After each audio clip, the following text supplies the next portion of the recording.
What's going on, everybody, and welcome back to another episode of the Affairs of the Heart podcast. First off, I want to say what's up to all of our heartbeats and what's going on to the SoDebNair tribe. Go ahead, guys, if you not have already done that, go ahead and like the video, share the video, comment in the comment section to keep us in that algorithm. Comment in the chat, and also turn on those notifications. Hit that notification bell so we get notified every time, or you get notified every time we go live. Let's go ahead and bring up our players. What's going on, Easy? What's going on with you? Not much. If you guys may not know, Dwayne is not going to be with us today. So it's going to be me, Easy, and we have our special guest, Mr. David. What's going on, sir? What up, y'all? They was already in the chat before we even got in here talking. Yeah. What's going on, Parker Boy and Aquarius MC? How's your week been? Either one. My week been good. Listen, state of mind, positive state of mind, positive week. What about you, Easy?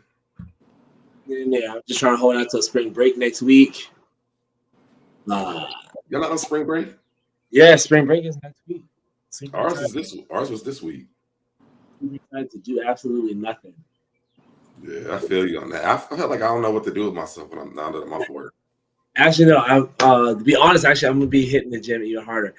People may know, but because I've talked about it before, David is my body goals. Really? You've been my body goals since the beginning. So I've even shown my trainer your picture and everything. Like, David is my body goals for. Well, look, I got some new pictures you're gonna be able to show him. All right, because I'm working on some things myself. See? No, I love that just came back from the gym too. I just got here. I want to say about 10 minutes ago. So I smell. Well, we love the consistency. And we're gonna see you on the beach this summer, correct? This is 2023. 23. I'm trying to get to you. Nah, you can get on the beach now. You got to show what you done now, and then you go I've done back a lot to the lab and you show what you got next. I've dropped 40. Congratulations. Yeah, so I'm in there. All right. I probably picked up your weight. What's going on, everybody? Just going to the chat. See, Tony Wesley's here. Talk facts. What's going on? Before we jump into the show, David, you want to tell them a little bit about you? Sure. My name is King David. Some may know me as David K. Price. I started on Triangle. Also did Honest Men. I'm a musician. I'm also on and have been on Bitch Let's Dish with T.S. Madison, as well as other things. You may know me from one or the other. You might not know me at all. But if you don't know me at all, you can follow me on King David's World, KVNGDAVIDS World. And that's on Twitter, Instagram, David K. Price on Facebook, and King David on YouTube. You got to plug all the links. Also, last but not least, make sure you check out my album, Fornication Under Consent of the King, on all streaming platforms. I feel like I don't need to interview again because, I mean, we done did this, a few times. Absolutely. Several. All right. So, Easy, ready for Timeline Fun? Absolutely. All right. Before we even get there, let's make sure the people in the chat know that if you think it's Timeline Fine, you are dropping a 1 in the chat. If you don't, you drop that 2 in the chat. All right. And we ain't got our intros this week because they did flag us last week. So we're going to snap the whole music one. It was a matter of time. Yeah, I know. Here you go, number one. Yes, this is the number one. I mean, I got a thing for chocolate. Something about the skin tones just do it for me. But he's new. I just started following him recently. Mm-hmm. So this is like one of the first pictures I happened to see across my timeline. So yeah, his name is Nola Sean. That's pretty much all I know about him. Like I say, he's new. Mm-hmm. And he's an actor. That's all I know. I haven't seen him in anything. Maybe we'll see him in something soon. Maybe he'll post about it. But yeah. He has really good skin too. I saw when I was looking at the pictures, like his skin looks really, really clear. First thing that caught my eye. All right, we got a 1 in the chat. We're gonna move on to the next one. Here we go. All right. Yes, this is also a new one. So I think all three of these are new folks that I started recently following. But yeah, this is Golden Sky, Golden Baby. Happened to be one of the first ones that caught my eye as well. What do you think, David? I'm gonna give it a 1. Yes. Yeah. We getting ones in the chat.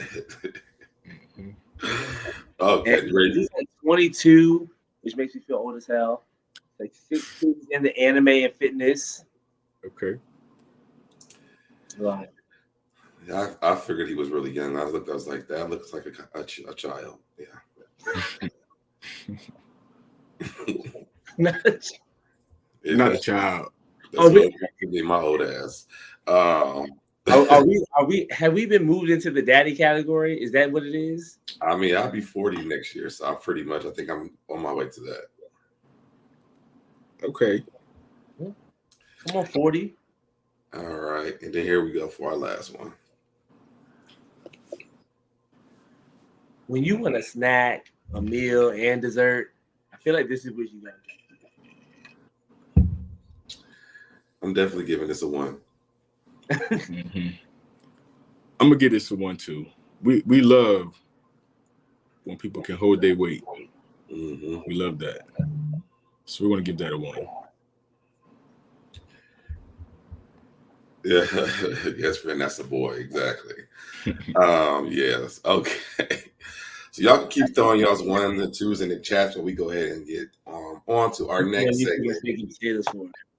Huh? I said that's the one you cooking steak and potatoes for. Right. Let's go ahead and jump into our relationship topics for this week. We do have a few of them because we don't have a letter this week. So let's go ahead and jump into see what social media is talking about.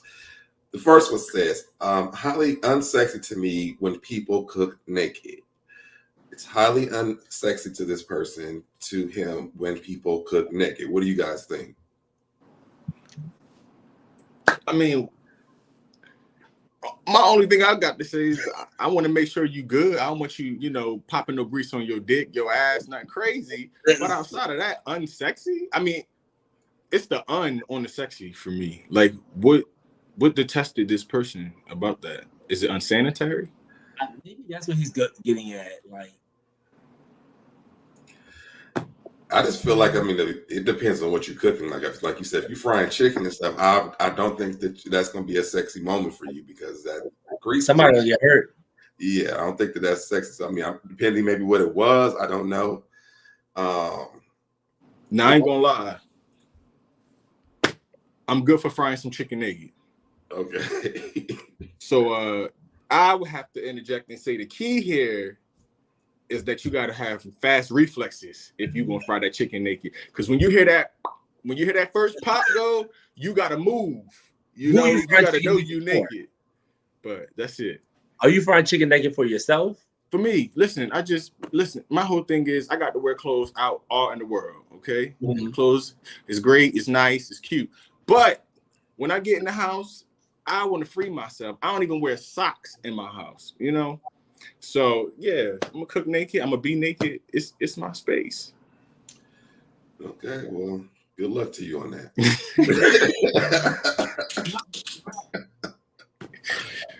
Well, you said it ain't been a problem yet. Listen. Talk Facts says, so what is it 1 to 10? Tell me what the rate is, because chocolate could have been a 10 for me. It was just a 1 if you thought that it was timeline fine, 2 if it wasn't. DMV Dre said, hey guys, I love y'all. I'm at happy hour having drinks, but definitely wanted to share my love for David. Man, you're awesome. Congratulations on all you have accomplished. Much love. Thank you, DMV Dre. Much love to you. Very true. And NYC wearing the apron is sexy to me. Yeah. I like that apron situation. It gives me like Chef's jockstrap vibes. Chef's jockstrap. Yeah. Chef jockstrap. Okay. Maybe that might be a safer way to cook naked, It might be a safer way to cook naked. Yeah. Write that down. Take notes on I'm that. gonna give me an apron, y'all. I'm about to get on Amazon. All right, let's move on to our next one. Gays, when you get married, you want to take your dude's last name, or he take yours, or do you hyphenate it? What do you guys think? If you're getting married, are you taking his last name, or is he taking your last name? You want to take this one first? I'm thinking a little hyphenation for me. Okay. Yeah. Hyphenation. I don't want to give up my last name. Yeah. When I got married, I never changed mine. We legally didn't change. We just wrote it down on the back of the paperwork and stuff. So, all right, let's move on to our next one. My boyfriend told me, this one's good. My boyfriend told me he was on a radio tour. Turns out he was on vacation with another bitch, his side bitch. She said, look, it's not his mom, and apparently I'm the side bitch. I don't give a fuck. What y'all say, it's funny to me. What y'all saying is funny to me because he pursued, lied, and tried to trap me. It was exposed to me and brought to my attention. I got options. I'm not stressing off this L. Can y'all hear me? But if I can't hear y'all. You can't? No, I can't hear y'all. Did you mute? No. Hold up. You want to try to go back out and come back in? Oh, he can't hear me. Yeah, I would say he can't hear you. Send him a message. All right, so look, right? I'm gonna leave. I'm gonna come back, and we're gonna try that. Okay. But while we're waiting on this, so have you ever had been dating someone and this has happened? Not this specific story, but you kind of caught them in the lie. Yeah. I've been through this situation actually in my marriage when we were trying to break up at one point, and my ex lied to me and told me that he told me he was at his mom's house or something, and he was kind of like dating this dude at the same time who was a flight attendant, and the dude kept updating that he was in Ohio at the time, so I knew exactly where my ex was at because the guy was posting all the locations. Can you hear us now? Yep, I'm good. Okay. But now the question was, have you ever caught somebody you were dating in a lie? It don't have to be the specific lie, but have you ever caught anyone that you've been dating in a lie? Hell yeah. Listen, I'm an investigator. Yeah. Me too. I'm gonna listen to everything you say. I ain't gonna give myself away. You just got to keep listening. And eventually, you're gonna say something that don't align with something else you said because I had you off guard when I asked that question, and you get your answers. Yeah. I think I've caught plenty of people. Yeah. I think you catch everybody in a lie. Yeah. Everybody. It's to the point now. It's a process in itself. Yeah. And this is a little deeper, but real quick. But it's a process in itself for people to be honest in any relationship, partnership that you enter into. From the beginning, the whole dating period is like putting on a face, Right. your best face. Right. And in order to show your weaker parts, you have to feel comfortable. Right. So we all lie to some degree in the beginning. It just depends on what kind of lies is being told that determines character. So you got to pay attention to what kind of lies, the severity and all that good shit. But yeah. I mean, that story was very extreme. That the lady had on Twitter, so I could see that kind of stuff. I mean, I'm going to investigate that. So you're not about to lie to me and tell me you on a radio tour and you out with your side bitch on vacation. It just don't happen like that for me. I'm gonna find it. Find out everybody and tag them in it. Right. All right, let's move on to our next one. Bring it up. All right. This is me trying to be romantic. You trying to smoke and take dick. Do you think you guys are awkward when it comes to flirting and trying to pick up guys or whatever, or you think you're a pro at it? I'm terrible at it. That looks like I'll be my text messages. I don't even know what to say.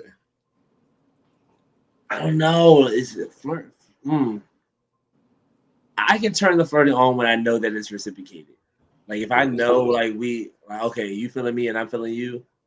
Yeah, I can go all the way with the flirting and the going back and forth. Mm-hmm. If this is still a question mark, I'm real shy. Flirting, I'm okay with flirting. As long as you're not a random stranger. Mm-hmm. I'm a person like, have some... The easiest flirt happens if there's some kind of normalcy to how we have met, cross paths, even if we just was at the bar at the same time. We smiled at each other. You wrote me on Instagram. Shit like that makes it a little easier just to flirt with somebody versus your guard being like, who are you, stranger? You know? But yeah, I could flirt. Now, on the tip of that message from Twitter, I can't do nothing with that. That's a disaster. I can't do nothing with that. What y'all done with somebody? Can you do anything with that? Somebody hit you like that? I'm probably the one who sent that because I mean I don't really know what to say. I'd be like, I don't know, you know. I received messages on that same type of level, and I'm like, this was definitely meant for somebody else because I've never been that type. Yeah, that'd be the thing for me. It's like every person has a carnal side. Every person has a sexual side. We're all sexual beings. We all want to be sexual. We all want to have ultimate sexual experiences, you know? Right. But when you are a three-dimensional person that tries to represent yourself as a three-dimensional person, and somebody tries to come interact with you and scales you down to one aspect of your humanness, for me, that doesn't even set the floor for good sex. My good sex is going to come from the motherfucker that came over and we talked for 3 hours about all this deep, dope ass shit. And I'm like, bro, who are you? Now when we have sex, that's the thing about feeling comfortable. That is a layer of breaking the shell, breaking that glass of like, I came in here with an idea of how I was supposed to represent myself. Once you expose who you are, now everybody's showing up for real. So if you send me that, he ruined it. He ruined it. Because you could even we can get there 17 messages down. Yeah. You know, when you inched your way to it and it felt appropriate, but just to be like, wham, it just says, I don't think nothing else of you but sex.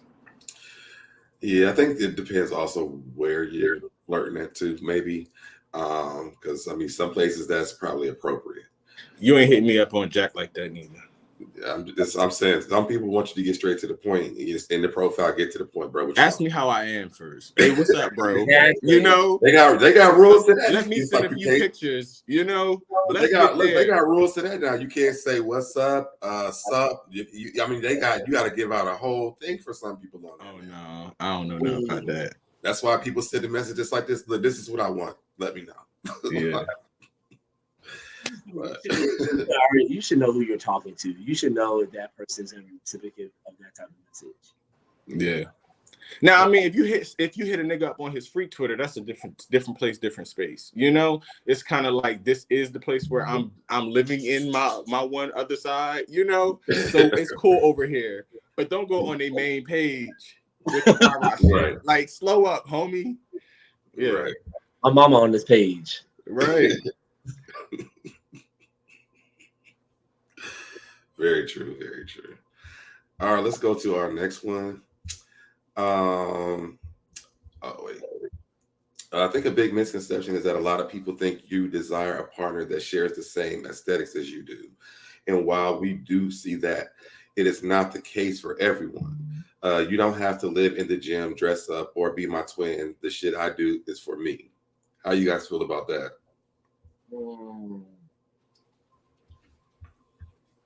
Okay. I think it's true. Yeah. I think it is a big misconception. Mm-hmm. I'm just breaking this down. I think it's the same thing. Yeah, it's like it's a couple moving parts to it. I think it is a big misconception when you generalize it. Mm-hmm. I think it has some validity psychologically. Let's say we've all been in high school, and now as us in our 30s, moving into our 40s even, we've identified ourselves a lot better. You know, this was all intentional things we did. So it's like at some point you decided to start taking better care of your skin.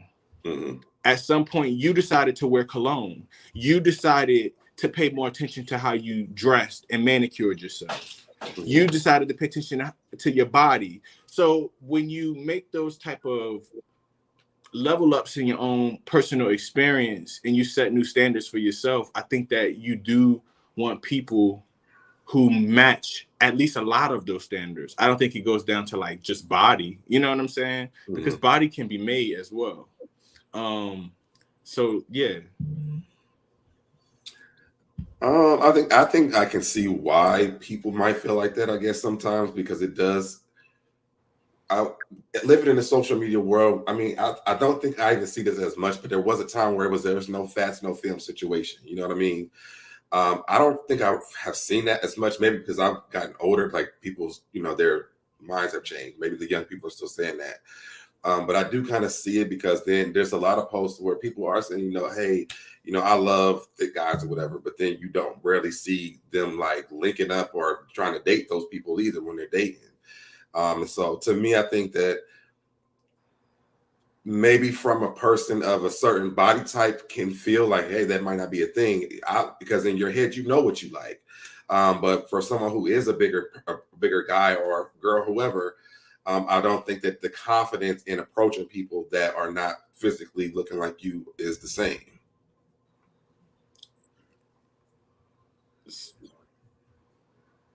You want to say something more?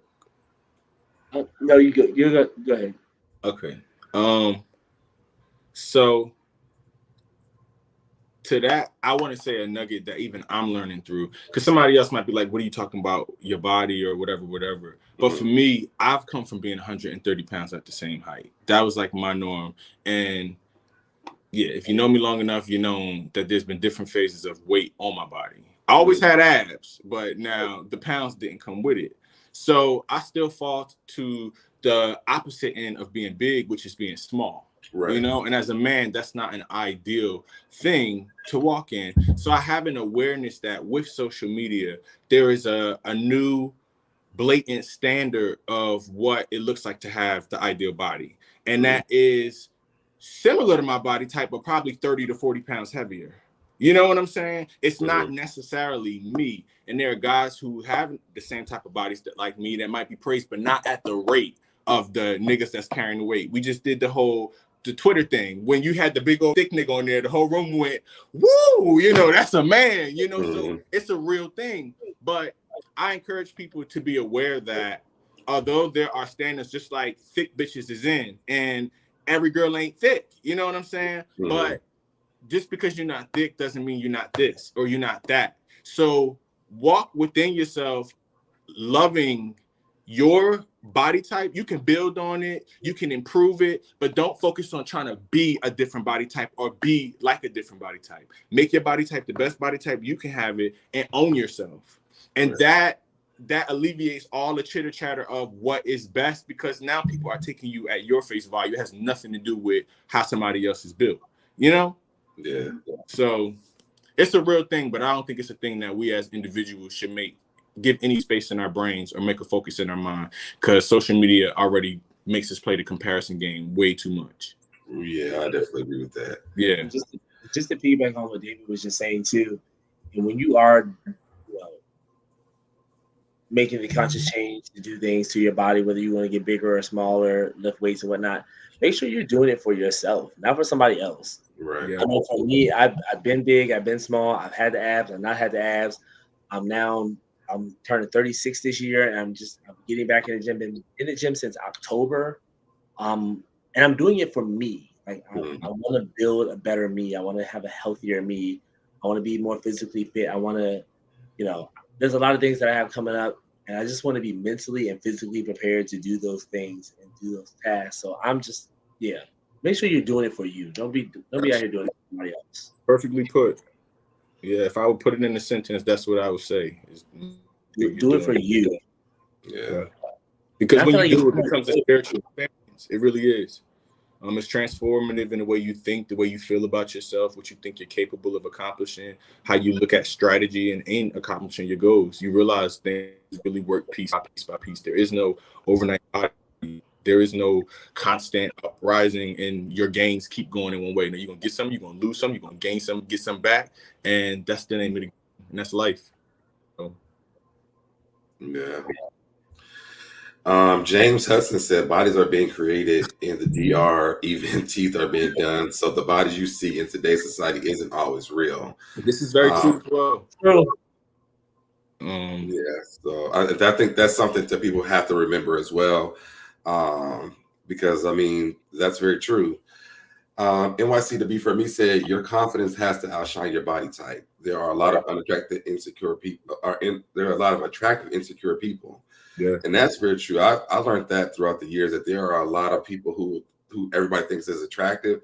They're very insecure about who they are as individuals. Talking to them, it doesn't even. Sometimes even talking to them, it's just like you've been relying on that for a long time. You know. You know what it is though? What's that? On a real level, what it is, I think for a lot of people is that we all start with a certain level of insecurity as gay people in general. Mm-hmm. And when you don't have your looks as a crutch, then you have to find certain answers earlier in order to be okay. Yeah. But for a lot of attractive people, it becomes this way to escape what they hadn't solved within themselves, because you get all this outward affirmation about who you are, and then you build yourself up on the words of other people. But of course, that is a house that will fall very, very quickly. Right. It's very true. I was about to say something. I forgot what it was. Let it marinate. Okay. Oh yeah, I was gonna say, I think even with time and a lot of it probably does with what you just said. You're kind of used to, the way that people see you on the outside. I always tell this story about how, before I came out, I would always be afraid to walk in a room because I'm like, the people are saying that this is the gay dude. And I hated that. Like every time I went somewhere, I'm like, I just want to be a regular person where I don't got to worry about people thinking this about me. Like, because it was like the worst of growing up, people saying it. But as time went on, like it just really built my confidence as a person, because I'm like, at this point, I mean, I am the gay dude, but I mean, I'm more than just that person. And I think my friends started to like see that. And so then my friends started fighting people and stuff when I was in grade school, because they was like, why do y'all keep saying that? But I think it was like something that was hidden even as an adult until I finally came out. I'm glad I did. It freed me from even worrying about what other people think. It allows you authenticity, which it's a key to our peace within our personal experience. Yeah. Very true. Anything else? Anything else? All right. Well, we are going to move on to our sex topics for today. We're here. Hold on to your butts. Not your butts. You remember the man in Jurassic Park was saying that? Hold on to your butts. Samuel Jackson was saying it. All right, this one. Niggas be trying to act dead after good sex. Boy, get up and get out. Wow.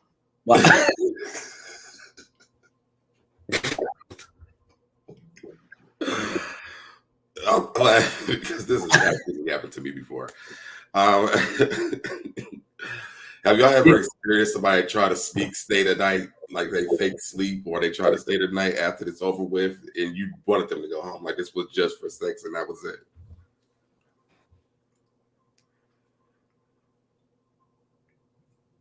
I've had somebody try to talk their way and stay in my house recently, and see, that's why I'm laughing when I laughed at this when I saw it. But I mean, it was like the way that they did it, because it was like this whole, like they were trying to sell me on cuddling with them, and I'm like, I really want to. I got to go to work in the morning. Like this is not a cuddle night for me. And it was just a sex thing. Like we know that we've been doing this long enough, and it was just like he just kept talking about it. And I was like, yeah, it's probably gonna be your last time over here. damn, I feel bad for him. I don't. If it's something that's been ongoing between the two of you, he may have thought that it was maybe not. Let me tell you something that we Is that really what's happening there, or is that really a person trying to push a boundary to see if they can cross it, and you either gonna let them or not, and they don't know how you're gonna react before they do it. So technically, they're playing in a dangerous game, unless you led them with some information or you said something that made them feel like that should be where this is moving to. Now I'm staying the night this time, you know. Like they try to push it and it happens all the time because then then they start talking about relationships and stuff, and I'm like, for me, and I wish Dwayne was here. I established the rules in the very beginning of this. This is what this is about. This is what we're doing, and I don't want nothing else. Yeah. And if we can't respect those boundaries, then let's not do it. I'm about to say that all of our clear boundaries. So my whole thing is, and every try to show respect to the people that I interact with, even if it's gonna be my little fuck buddy, you know. So it's gonna be respect, but I'm gonna just have clear boundaries. I'm gonna be very clear, like I got something to do tomorrow, you know, like stern there, and then be like, so what you thought about this? Because that's 2 hours away, but at least you know in 2 hours you got to get. You know what I'm saying? Right. But I'm gonna try to show you respect. Now, if I feel like you playing, because I'm gonna give you a couple. Come on, you good? I got to be an hour. Now, if you paying them and you want to, bitch, if you don't get your ass up, because I'm trying to respect you. Now you disrespecting me, you playing, you know. So, but you got to get out. But love, there's a time and a place in this space. Let's keep talking and vibing. It might come a time where I'm like, you know what, shit, I ain't got to be nowhere tomorrow. Just go on. You can stay. Right. Maybe. And you know what? Honestly, I would have been cool if he had the conversation before we did it, because I was like, you know, able to process and think about it, or you know, maybe the sex would have made it be like, yeah, you can stay tonight. But it was like you did it. You tried to sneak into it. Like he ain't even throw you what you got going on in the morning. He ain't even like you ain't even like hypothetically clear your schedule and be like, I ain't got shit till noon. And then he like, oh, well, I thought you ain't had nothing. Like you can't just come up in here with that. Right. You playing game.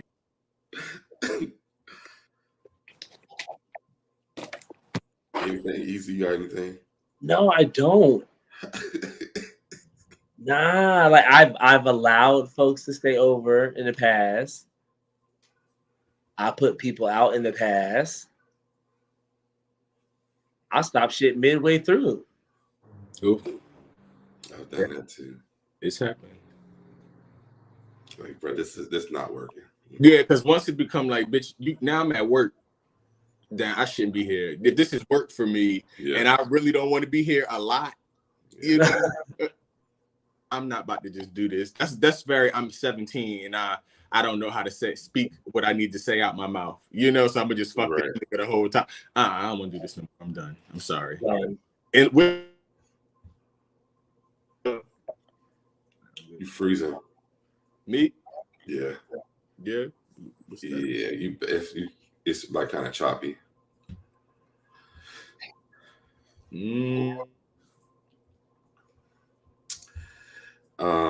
I took an hour cleaning, an hour driving, I'm spending 2 weeks. 2 weeks. Okay, sir. The numbers are not adding up. 1 hour of cleaning, 1 hour of driving does not equal 2 weeks of staying. Absolutely not. Wait, what? David's whole face about when he read that comment. Right. If you don't get, I'm calling the cops. I'm just like, you got. He's here when you get home from work the next day. Talking about I'm cooking dinner, bitch. If you don't get the fuck out of the house.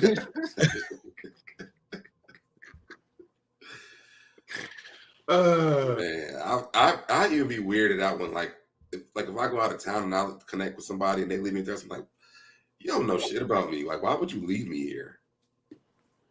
Listen, the math ain't mathing. No, it is not. All right, let's pull up our next one. We just did that one. Masturbating when you have to pee is a cinematic experience. Huh? Now let's talk about this. Have you ever done this? I'm trying to figure out why wouldn't you just pee before?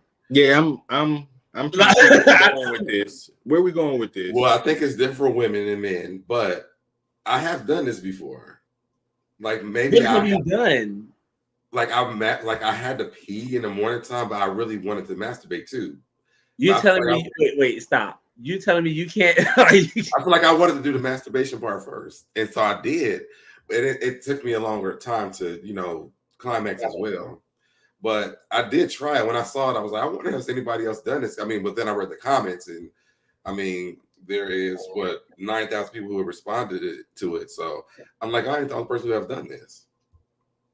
I'm still. It sounds kind of productive to me. I don't know about how your body's set up, but that sounds real kind of productive. We were talking about edging before, and I can't do that. And I feel like this is like my edging for me. Like it's just a little bit of different experience because it's like you're trying to figure out which one really has to come. I'm not trying to confuse my body no more than it already is. And then, don't y'all not get as hard when y'all gotta pee? Yeah, I mean, I feel like I'm a little harder when I have to pee. No, I ain't harder when I gotta pee. I gotta pee. In the morning time, I am. I think I am. I mean, I probably wake up sometimes hard, but if I gotta pee, I want to pee. Yeah, she did say when she pees, it feels like a second nut. I don't think men experience that. I think that's women experience that. Mm-hmm. I mean, it feels good to pee after you nut, but that's just regular. That's regardless. Yeah. But I feel like, I mean, it was an experience. I can't explain it, but it was an experience though. So she is getting up and going and peeing in the toilet, right? This ain't layer. She on some waters because she said cinematic. So I'm like, okay. Well, I mean, the comment section right now, I think the comment section got a little crazy with this. Okay, because some people were saying that there was one guy who said that he would like tell the girl he has to pee, and then she wouldn't let him go because she wasn't done or whatever. So he would pee in her. Oh, wait. I mean, if she was into that, that's all right. Now, if she ain't into that, we fighting. Yeah. Does it? Well, I guess so because you can put a baby in there. I wonder, does that make her have to pee? Like after he does that, I think she has to push. Yeah, but not from her pee hole. Now she got to pee from her vagina. Yeah. Because all right, we enough of that. Y'all know how I feel about the water sports stuff. Look, I ain't judging. I mean, not judging. We can move on. Not judging anybody's young. Y'all grown. Do what you want to do. I just like. Y'all like how? I mean, it's an experience. One time you might want to try it. But no, I'm gonna say this. That ain't my thing. It's not mine either. But it's not a thing. Remember, I'm a Gemini. It's not a thing I wouldn't do for my partner if my partner liked that. But you don't just go. And shit is absolutely off the table. It is. Oh my God. I just saw something on Twitter the other day. I'm not one to judge, but if you like shit, don't let me see. Don't let me see that. Hide that from me, please, because I ain't never kissing you again. Because I got questions. I don't know how you do this and when and where. That is a deal breaker for me. I would never. I'm sorry, I can't. I was on my Twitter timeline the other day, and it was so nasty. I didn't want to describe what it was, but it was dealing with that. I've seen things, and I was like, "Whoa, this is extreme shit." Literally here. It's literally like breaking the knob on Freaky. Like that's like I went to the dark web, and I didn't know what. It is very dark web. That is accurate. It always feels like it's not allowed on Twitter, but it be there. Yeah, it's like I ain't seen it since I've been on since in 2009. I've been on Twitter. I have never seen this, and all of a sudden I just slipped and fell down here. Yeah. How did I get here? And why is this happening? Yeah, but no judgment. No, I'm a Just don't little, tell me. I'm a just- little I just be judgmental having when it comes to questions. that. I just be having immediate questions. Like, what happened afterwards? I be wanting to know, like, if somebody I'm What around the and fuck actually, happens when the people be liking the people the shit in their mouth? What do you do when the yeah. shit hits your mouth? But you know what really intrigues me about this is that I wonder if, like, you know, when we're at, we go to the gay clubs and where there's gay people all the time. I mean, gay people don't just do it, but I'm just saying, somebody has clean smelling breath that does this. And I want to know what how does that work? You know what? I'm hoping they didn't just, that's my take analytical it in Virgo right before mind they running. came in. Like, My Virgo mind runs very deep when it comes to this because I'm like, I don't understand how this like. One, why are you not sick? I don't understand how we can fuck the shit itself. I mean, not literally. We can't get rid of the shit itself. It's a lot. But put that aside for a second. The smells. Yeah. How do we tolerate? Because see, shit in a toilet already is a lot. Mm-hmm. But when you get the smearing and moving it around, it's like you're releasing the scent into the air like a Glade plug-in. And I don't understand how you can stay in the room with it. Like, what do you? Listen, I told this story to them one time before. I might have said this to you on one of the shows we did before, but it's this. I met this guy. He's a famous person here that lives in Atlanta, and me and him had been kind of talking to each other, and he asked to smell my butt, and I was like, I didn't know what he was doing. I was like, at first, I thought it was kind of attractive. Then he was like, no, you took a bath today? And I was like, yes. He was like, when you take them every day? And I'm like, yeah. He was like, oh, no, this not going to work. I mean, he was ready to send me home. And I'm like, well, what's going on here? And he's like, I need you to not take a bath for 3 days because when I eat ass, I like my face to come back brown. I said, what?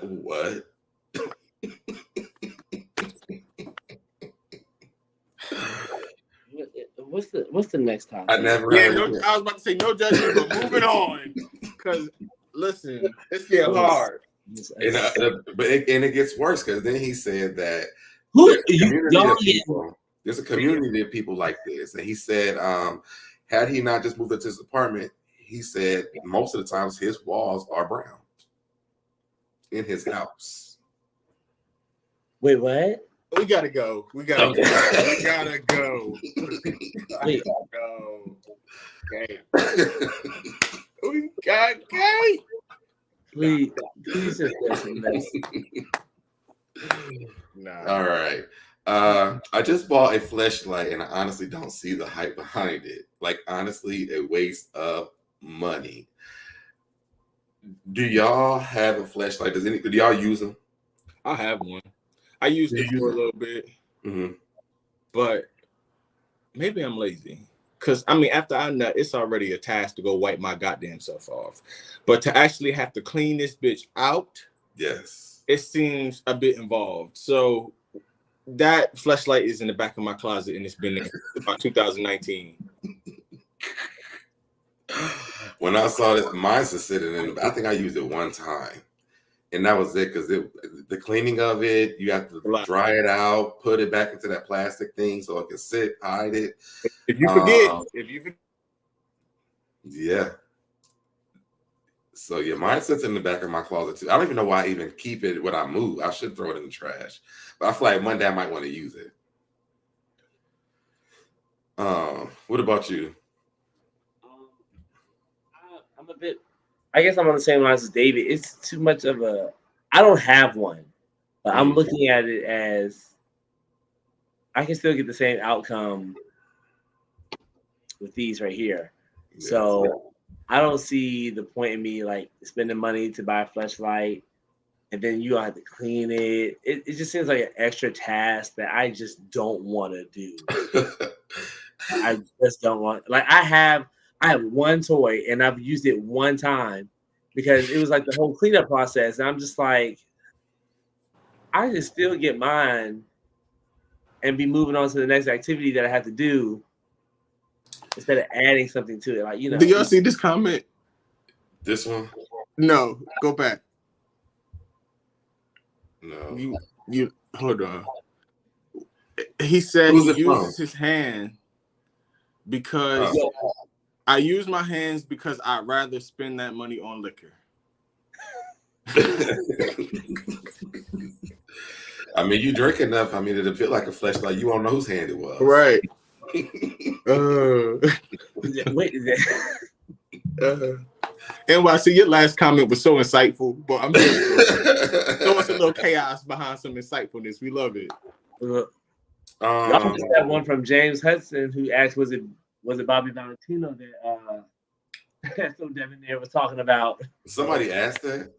You said that it was celebrity in Atlanta. It was definitely not Bobby Valentino.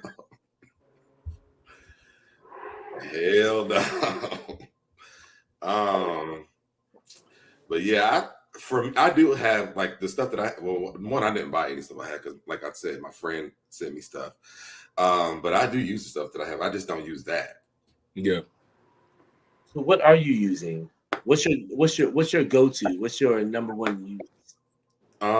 So it's like a butt plug, but it has like a thing where you can tie it around your penis too. Mm-hmm. And it kind of works as together. So I like that. Okay. I use that often. We love that. I do. I would go on a telethon and tell you why you should buy it if you need to. You know, they had that one thing. People was like shaking. Like, I'm like, that cannot be real. Wait, who? It was like some kind of butt plug or something, and the dudes was like going crazy. Like they was like shaking uncontrollably with it. And I'm like, that cannot be real. I hated that commercial. Did you try it? No, because I knew it wasn't real. I wasn't wasting my money on it. Oh, you felt like it was a gimmick. I just knew I wasn't gonna get what they were getting. Got you. What is this topic? Sounds disgusting. We're still in the last one. Let's move on to the next post. I think that was the last one. Yeah, that was the last one. I thought I had another one. There was another one that I did have, but it was about when you're in a relationship with someone, is it a turn on or turn off to watch it? Like, not y'all like about to have sex, but your partner is masturbating. Do you want to watch that? Or do you feel like y'all should do it together? Are those the only two options? I mean, whatever. Do it alone? That's what I'm saying. I feel like, I mean, if you don't, that's what I mean. Yeah. Yeah, I don't want to. Do you mean like catching them doing it by themselves? Yeah, like, I mean, if your partner's just always masturbating, like sometimes, I mean, you don't, to me, I feel like masturbation is my private time. It is. Unless we just had sex. Like, it's my private time. I don't really want to have a circle jerk or me and my man is jerking off together thing. That's my personal time. Yeah. I'm very particular about that. I do not, if I'm doing that, it's for me. Also, you want to choose your porn. You want to go to the little moment you like. Then when you want to skip ahead, you want to skip ahead. You don't want to have to consider no one else in your personal porn experience. That's not the vibes. And that's definitely going to be a problem for me because we talk about this. I like to watch the ones with the storylines on it. You know, most people do not like those. I want to see why y'all had sex. It turns me on. I want to know why y'all did it. I'm here for a good storyline. I don't feel like I've been seeing a lot of porn with good storylines. I don't either, but I think my imagination what it look like. They be having good storylines because their production budget is nasty. So they're gonna give you a whole production. They're gonna tell you why the bitch was there at the house. Yes, they got in here, and they give a whole dialogue. Ready, you know. Yeah. See, that's what I love. I love the storylines. I'm like, yes, it's everything. That's what Jason loved right there. Yeah. NYC to be for me. If you try, let me know if the commercials is real, because I will buy it. He said he want to try that vibrating butt plug. Dwayne has one where he showed us. I'm talking about it, but Dwayne has one. I'm gonna say, how you gonna air his shit out here? No, he showed it on one of the episodes, but I think that it's cool because, he can control it for his partner from his phone so well because he's a flight attendant. wherever he's at, like they doing stuff, like you can turn it on. I like that. I thought that was pretty cool. Have you seen the little videos like on social media where like the girl has the Yeah, and that's the part that made me flinch because I don't know Where if she someone has what? want that much control, and then you They play say a maybe dangerous game vibrating with me, panties and or I'm in a something. grocery store. Yeah, so the I see. I would comedian's be down for some shit like controlling that. I would be okay with that. Because if that shit get too crazy and you got to dig that shit up out your butt at the grocery store, that's gonna be a lot. Well, normally, like if y'all have that plan, though, it's not like you're going somewhere where you can't do it. Where you like this is you have agreed to do this. I don't think people are doing that unless you know you're going to I'm finish the project. I'm talking shit, but I would probably try it with my partner. I mean, that's a place you trust, but I'm gonna have to give you we're gonna give you the manual first. Like, don't play with me. Don't you do this right here, right here, right here. Don't you turn that bitch on high. Okay, you stay to the 3 bottom settings when you want to have a little moment. I think that's what it is. That's really what it is when people get out of hand with it. Because I remember one video, like they were at a family reunion type setting. Oh no, you playing the game. And like he started turning it up as they were walking in, and she's over there like begging him, like, stop. Nah, like, you're not about to have me over here Nana. That's not cool. Yeah. Like, that would be hilarious. Nah. I think, but those are people who are thrill people, though. You know, I feel like I'm a small version of that. Yeah, but I think it's cute when you talk about it. Yeah, I think it's cute when you talk about it and you first get into it, and then the other person's like, "Oh, this is really funny, so I'm gonna turn it up a notch." That's not what we talked about in the house. Right. That ain't what we discussed. Now we're gonna put it up your ass, and I'm gonna send you off. Yeah, I'm correct. With it. And now you got me walking to the airport with weak knees and shit. Like, nah. But I think that's cool. I think that what other kind of spontaneous things would you do in your relationships? Ooh. I'm down for anything that's not dangerous. Yeah. Because I'm just like, I'm pretty level about like not going to jail and no shit to fuck up my future, you know? So we not fucking in McDonald's bathroom no more. I've done it 20, you know, when you feel invincible, but I'm not doing that at 31. I'm not about to be fucking in no public bathroom unless this bitch is real secure. You know, like you lock a door by you time when they bang you. I just couldn't do it like it. Like, oh no, we was just leaving. McDonald's bathroom smells so bad. Well, this one was clean. This was a clean McDonald's bathroom, but no, absolutely not that. Also, not really into like public sex. I don't know. How do y'all feel about public sex? Like, all right, let me paint the scenario. Yeah, go to a nigga high rise. It's only 7:30 in the evening. There's another high rise directly across from his. You can see in these people apartments like they are standing in front of you, which means they probably can see your ass too. If he tried to have sex on that balcony and people is walking through the living rooms across, can you just move with it? How high is the high rise? Baby, the people is directly across from you. If you on 46, they on 46 too, and you see but them just making because they got tinted windows, I mean, you ain't that they ain't got them. Oh no, you on the balcony. And you know them high rises, them windows be clear as hell. You know them white people be walking around in there butt naked. They like that kind of stuff. If it was my man, I would probably do it. If it wasn't, I probably would still do it too. I probably would just still do it. I ain't doing that. I mean, it's not that I won't do it, but I ain't doing it. It probably depends on the mood too. It depends on who it is, who it's with. Yeah. My A answer is I ain't doing that. And then the B is if I was drunk enough, moment enough, maybe it happened. But no. That balcony sex is hot. Yeah, I think the same thing. I think initially I would probably be like, nah, we ain't doing that. Yeah, balcony sex is hot, but balcony sex is hot. Like for me, it's like the balcony facing away from everybody, but we up here. Maybe somebody can hear us, but not given. I can see them looking right now. It's gonna take me out of my focus. I thought about it too recently when I went to go look at this new apartment, and the balcony is facing like the highway, but at the same time there's a bunch of trees there.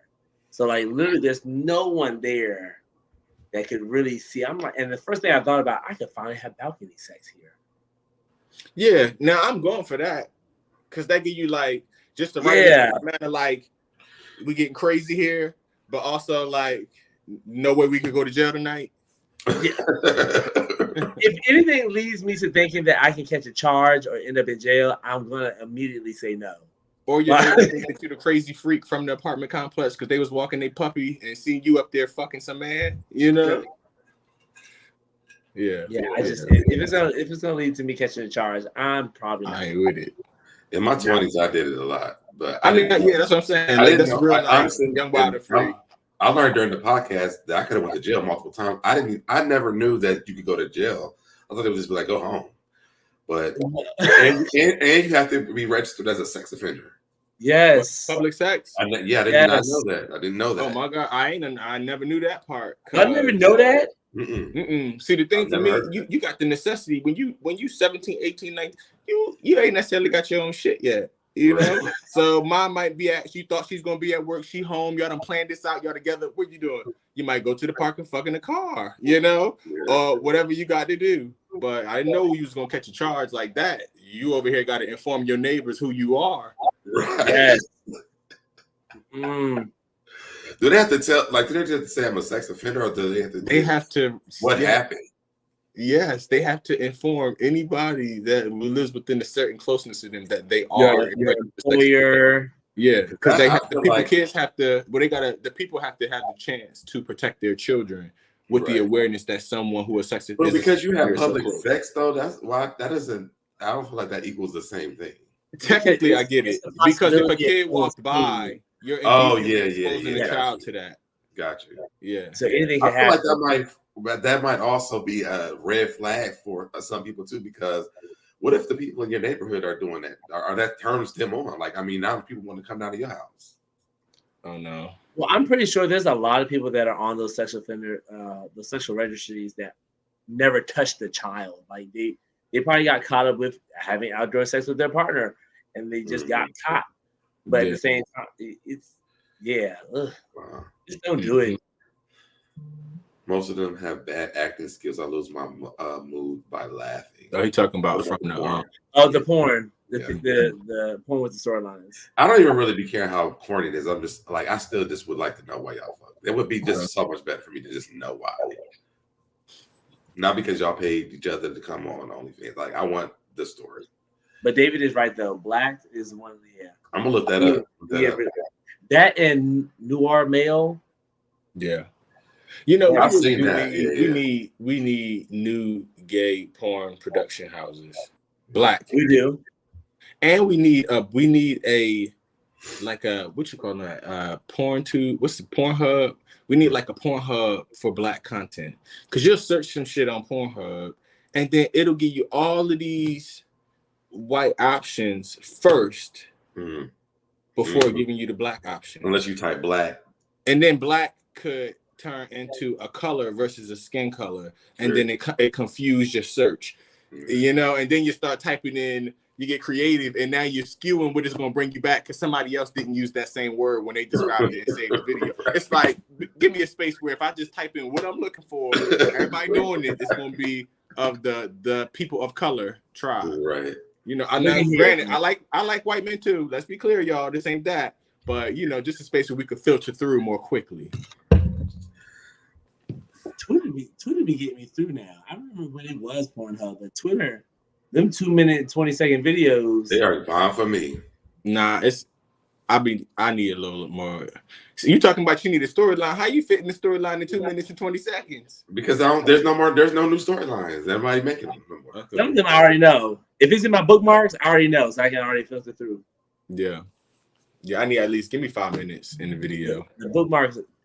First of all, let me say, I didn't even know about the bookmarks until I want to say like last year. Y'all told me about them on the podcast. I found this out a month ago.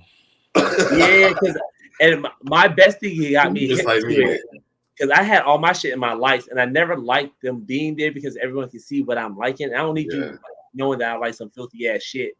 But I don't feel like Twitter always had like to see what people like though, because when me and my best friend been on Twitter since 2009, she has never even mentioned this. Listen, on Twitter, you gotta look and move along because if you interact at all, it's gonna be your new Twitter post, basically. Yeah. When she called me, she's like, all the thing I keep saying is like penis and asses, and I'm like, why? She's like, because you keep liking it. I was like, oh, Yes. for real? You had her daytime timeline looking like that. Because I thought if I liked it, like I would just be able, it would stay at my little like thing, and nobody would No, be it able to see does it. not. Nah, it's a post. It's a post. It's a whole post. Move that shit to your bookmarks. I literally spent all day making sure I bookmarked all my life. Now this is what I've heard. 2 Twitter accounts for me, basic and freak account. Now the people tell me about that. I hear a lot about that too. Yeah, I just ain't had a level of commitment to see the shit on my first page, log out of it, go on my other page, follow that. Oh, you don't have to page. log out no more. You can just switch accounts. You just switch But back. ain't it, don't I gotta go find that same post again? Ain't it gonna take me to like my timeline when I switch? All you do is you copy the person's name that was on the regular one, and you put it in the search engine on the second. That's why y'all get. I follow y'all pages, and I don't like nothing. I'm just there looking. I'm gonna bookmark that bitch to my internet. I get so much shit from I think it's just folks I follow. Like I follow. And it's not because, well, I mean, yeah. But I got into it because, I was a club promoter. Mm-hmm. So, especially with events that we had, we always invite the porn stars to this stuff. So, I end up following them, and then content just gets sent my way. And I'm just like, wow. And now timeline is not even safe to open up. It's not safe to open, but we thank OnlyFans for being OnlyFans for all of us, because now we are not dependent upon what production houses are choosing to do right now. Every person is making their own content, and you can just literally filter what you like. So, but some advice for some of these OnlyFans people is start giving us the storyline about why y'all had sex, please. He wants the storyline. Not even surpass the storyline. I would have to say the production value. Yeah, give me just his production of his videos is top notch. Yeah. Invest in a good camera, give me good lighting. Yes. Give me good angles. If we gotta do it on YouTube, y'all gotta do it on y'all gotta do it on OnlyFans. Period. Yeah, y'all get more money than a lot of us get on YouTube. Go over there and invest in real cameras and do that. Some of these people on YouTube hire cameras. You know who I want to give a shout out to? Who? Jacoby Stennis. Do y'all know who that is? That name sounds familiar. You probably follow him on Facebook. But I want to give him a shout out because I know who he's talking about. Yes, the one that is. He had the fiance, or when they broke up, they were together. They did the OnlyFans together. Light skin. Mm-hmm. Jacoby's a dark skin dude, but he has excellent production value for the way that he treats that like a business. Like, this nigga be doing photo shoots for his content. It'd be some official. You'd be like, this is a 4K? Oh, all right. They got on a whole at a set with a whole outfit on. If it's the football scene, they did the love and basketball scene. I just was the cowboy theme. You talking about telling you a story? There's a story right there. Like he actually makes it a thing where you're like, okay. Wait, this is on the OnlyFans account? Yeah, but like where I come across it, because I don't follow his OnlyFans, but he'll post the preview pictures on Facebook, on Twitter, and it might not be no nudity in it, but it's like the setup shot. Like they did a whole photo shoot for whatever they was about to actually get into, and I just appreciate the intention of it all. Like, make this quality, Yes, I don't really watch that, but porn like that. But because again, like I said, I don't see a lot of the storyline stuff. So really, I could just do it. I imagine what the hell I want to imagine. But yeah, I like the storyline stuff. You know what I mean? So if that's what he's doing on Instagram. Let me go to Instagram. Since David is doing a shout out, I want to shout out Anthony Allen. He's a massage therapist in Atlanta, I believe, too. Light-skinned brother, very attractive, and he has been massaging folks. And like he does a interview with some of them where they're both sitting there butt naked, and they're talking. And then I'm gonna send you a link. It's like his stuff is really top notch as well too, and the editing that he does is great. And he has men and women. And his journey. I want to see the women. His videos has been like, there was a point in time when like he didn't touch the dick. Then there was a point in time when he didn't kiss the dick. Then there was a point in time he didn't suck the dick. We love those kind of journeys because it tells that's part of the story too. Because now there's your storyline. Because you're like, oh, I got this nigga. He ain't never sucked it before. Oh my God, he's sucking it. And then you're like, so it gives you a added layer to it in its own right when you do see that kind of content that like it escalates over time. Yeah. He's gotten really comfortable with his sexuality, and it's nice to see. And he talks about it too. Like I said, when you see his first stuff, like he didn't touch the dudes, like he would do stuff with couples as well. Like he was all into the women, and he didn't touch the dude, and it just gradually escalated Yeah. to him being on a yacht with a bunch of niggas, and they was all doing circle jerks and shit. So it's like, yeah. Well, I think that's all we got for today, y'all.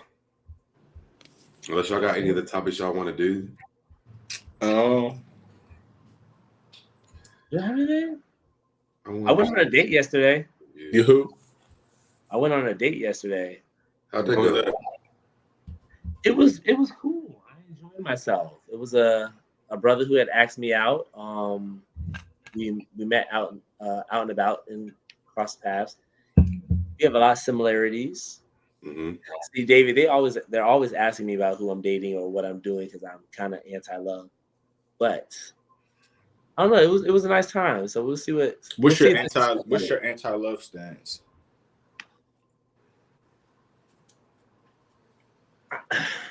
A part of me is just kind of over it. Like, it gets old, and I've never been, I'm not going to say successful, but I just never had that right type of love. And I feel like maybe that just isn't my storyline. Maybe that just isn't meant for me. There's plenty of people who grow old without ever getting married or having that special someone, and maybe that could be my storyline for me. So let me ask. And he's never been in a relationship. So let me ask subjectively: is that something that you would hypothetically want? I don't think it's something that I would, I'm seeking, but I also know how it is. I also think about how it is for Black gay men to, finding love after a certain age too. Don't think about that. Just take everything you know out of the equation and just isolatedly ask yourself, if I could paint all the strokes in my own picture, would it include me having love as well? So yes or no? Some people don't want it. Yes. It would. I would. Then you deserve it. Just because you haven't, and I'm sure somebody else could receive this, just because you haven't found it, it can be unhealthy for us to feel down about the journey, because the journey is how we actually identify who is best for us. From each person you interact with, and you learn what you don't like, or you learn something that you may be doing, or how you handle things, or how you communicate, or how you handle confrontation, you find out about yourself, and it gives you an opportunity to improve upon yourself. So that makes you more prepared for whoever would be your ideal match. Because a lot of times we don't necessarily want to settle down with the person that is at the level we are at any specific point. It's not like, oh, I'm gonna just take this one. You want what you have on paper as what you want. So sometimes it's not all about a how fast thing, but just enjoying the journey, enjoying learning from people that you come in contact with, and staying open to the idea, and trusting the universe, that the universe is going to bring you what's for you as long as you do your part, which is just being observant and taking notes of what needs to improve or change, or what boundaries you need to improve on. And that's going to translate to, if you learn that in relationship, it's going to translate to your personal life. And you can be like, I need to say no to my goddamn aunts too, and you'd be like, oh, this is great. But yeah, I think it's a thing that if people don't see that for themselves, that they don't want it, then that's totally fine. Like it's great. And to have that freedom of not even being attached to another person, and to be, if that's your life, dope. I wish I could be that way. But if you desire it, you deserve it. And it's a matter of not submitting to what has been and making that what is, but just saying that's what has been and learning from it and seeking what you want without being pressed about, like, I have to have it. Like the space you have where you're like, it would be nice, but don't give up the idea that you deserve it or that it's for you. And you could just be being protected by God from going through bad experiences. I mean, honestly, I would love to be, I feel like I'd rather be in your space than in my space, because I wasted my whole 20s in a relationship that didn't last. I learned a lot of things from it, but I would rather not experience it versus, trying to still experience it.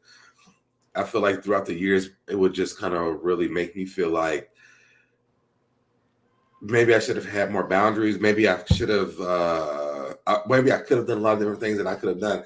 I probably would be farther in life if I did not get to my relationship, because my life changed to be a part of whatever he had going on at the time. So, But sometimes it could don't be just, I'm saying sometimes it could be that, it's just not your time yet. But I feel like, to me, from knowing you, with the podcast, it's so weird because it's like you seem like the perfect person to date.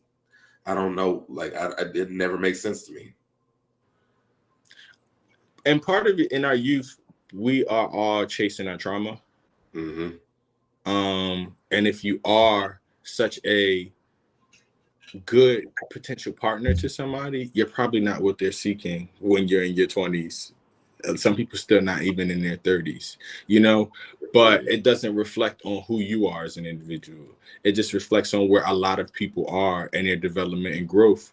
In comparison, they can't necessarily connect to that, but there are people who are out there. It might not be the majority, but that's also how life works. Like the billionaires and millionaires aren't the majority, so you're not just, if you're a millionaire, you're not gonna find millionaires every day. Real quick, let me thank Andre for the super chat. He said, "Hey, SoDeb, easy, David. Just getting here late, but love the topic as well. Thank you for the super chat. Thank you for supporting the channel." But yeah, and I was gonna say to you, don't speak in regret about even the 10-year relationship, because there's purpose in anything that we experience. Nothing is a mistake in our lives, even if we felt that we had ownership of the decisions we made. There's something, how you said, it's maybe there were things that I could have learned and then I wouldn't have spent that long in it. Yeah. It's really, maybe there's things I can learn. No, there's things that I did learn. Yeah, no, and it's like it just stops there. Yeah, no, I always say this, like I don't regret my relationship. I mean, we are like really good friends. I learned a lot in that because that was my first boyfriend that I ever even had. And for us to even have that long of a relationship, for me, it means a lot to me. I know the people who know him, a lot of people don't like it, but for me, it was a very big learning lesson. It was a very big lesson for me to understand, what I really want to put up with and what I don't want to put up with when it comes to somebody being relationship. That's why now I'm very particular on who I date, who I talk to, and how we operate, because I've already done the things that I should not do, and some things that I did do, I still want to keep some of those things. And when I find somebody who makes me feel like I'm in that space, then I would date again. I'm definitely not turning down dating or marriage again. Yeah, I want to get married again. I want to have kids and everything. But if it don't happen with me with a relationship, I'm still going to do, the kid thing. But none of it turned me down. I feel like I learned a lot from my relationship. Yeah. And I would never change the experience that I had. Yeah. Proceed. And thank you, Justin McBrown, for the super sticker. So how do y'all feel about, this is a bit of a hot topic.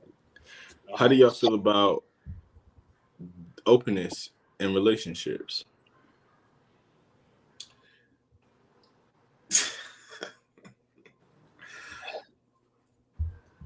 I always say this. Listen, when I meet my person, I don't know what that looks like. Whatever we decide to do, I feel like I'm gonna be okay with that. I'm cool with whatever. If it's monogamous, I've said this from me dating, especially in the LGBT community, from day one. What does a relationship with you look like? Is it monogamy? Is it that you want to have be polygamous or polyamorous? Let me know up front so I can decide whether or not I want to be in this relationship. I'm open to all of it, but if we don't operate well with it, I can't date you. If we can, then I can date you. Sound right to me. What about you, D? Yeah, I need to know up front. And even if things change along the lines where it's something that you want to do or want to experience, like inform me, like let me know what's going on in your mind so I can at least be aware of what you're thinking and what you're trying to do, versus me finding out later that you've done this, that, and the other for the past several months, and I'm Just keep me in the know of things. Let me Mm-hmm. let me decide. Let me say yes or let me say no. Mm-hmm. But initially, I'm gonna say no to open relationship. I think it's a very slippery slope. I mean, but it's also a bridge to build sometimes. You know what I'm saying? It depends on the people that are in the relationship and if they can handle that type of relationship, because everybody can. Whether you open to it or not, you can. But depending on the foundation of your relationship, like I'm not walking in saying, yo, we're gonna be, open. We need to, especially if I don't know you, like we're friends already, or we've been getting to know each other for a long time. We started to date, maybe, but I think there still had to be like a long-term friendship or Yeah. courtship, between us before me walking in the first day saying, okay, I'm down for that. I still feel like there's so many things that we have to get to know of each other. Like, how do we live together? What does that look Yeah. like for us? Because I know me dating you, I'm not here every day. How are you when you're mad when you're at home versus when you're with me? How are you when you're sad and all those other emotions when you're at home versus when you're with me? Um, Taking those breaks, inside of the household or outside of the household. That's a different thing for me too. I need to know like this is a solid foundation and this is someone that I can trust with having those type of relationships with. Yeah. I think that's all very valid. Like, what you say, D? I was thinking. I had a friend who had an open relationship, and when it came up, and they were talking about how they had it set up, because I was just curious, what is that like? What is it that you do? And for me, it felt like it was like extra work, like the person they brought in, they can't text them separately. Like they had another phone that they Mm, text. Like they could not text them independently. They had to see that person together. There mm. were like it just seemed like a lot. That's I actually a mean, good idea though. yeah, but this is the thing. That's what I was gonna say. I think that people misconceive openness for like free for all, where you don't have boundaries, you don't have rules. Right. But if you have anything involving openness, then there has to be more rules, Yeah, because you have to constantly get ahead of things that can go wrong. You have to think of what do you need to talk about so that when it comes up, you already have the answers for how it's supposed to go. Right. So Right. there's so much more communication that has to happen in order to be in openness, at least successful openness. And I'm more because I'm open to openness within the way that you guys described it, where it's organic. It's not like we walked in here and we just the first thing we talking about and we just agreeing that that's how we would move, but in an authentic way where you get to know someone on a one-on-one basis and you feel comfortable to have certain conversations with that person. But yeah, what you were saying? Oh no, I wanted to shout out adjusting my crown real quick because she sent a super sticker, but she was trying to send a message. She said, "This is this the first time I sent a super chat. I wanted to say I agree with everything that y'all are saying." And she also said, "I am well. I don't like I as well don't like labels, but I'm a straight woman. Basically, I want a poly relationship for many reasons. I don't know if most can understand." Yeah.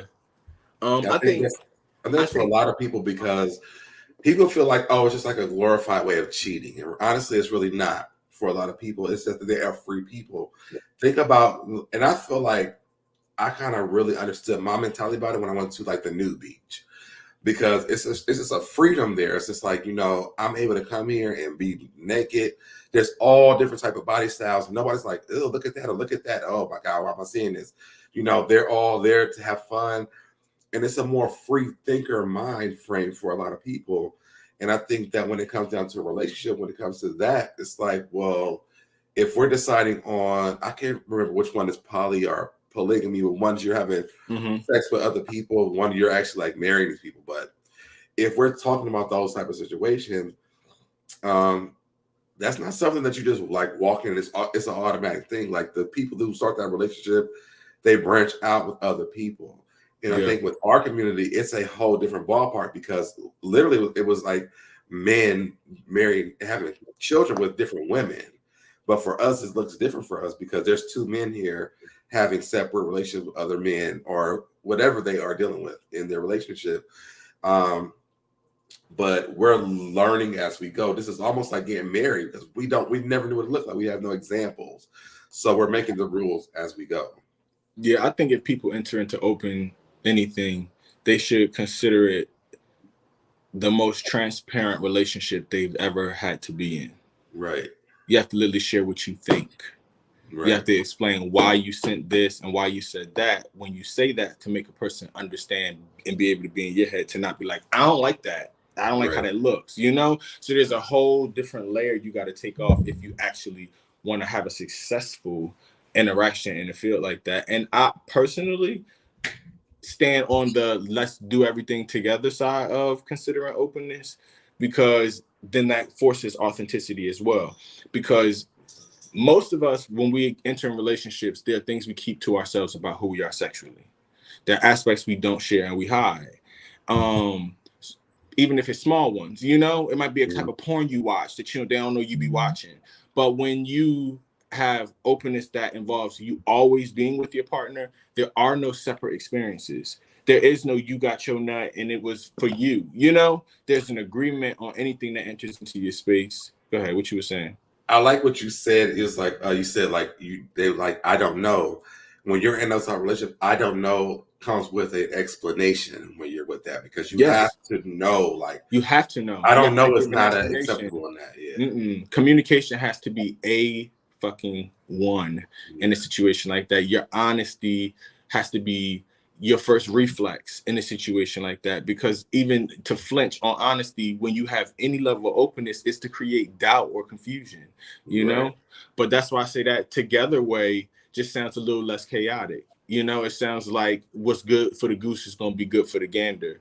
And that forces y'all to say, I like this, you know, and sometimes I might like this, because if this is your one place to get it for the rest of your life, then you got to be honest about what it is you want to get.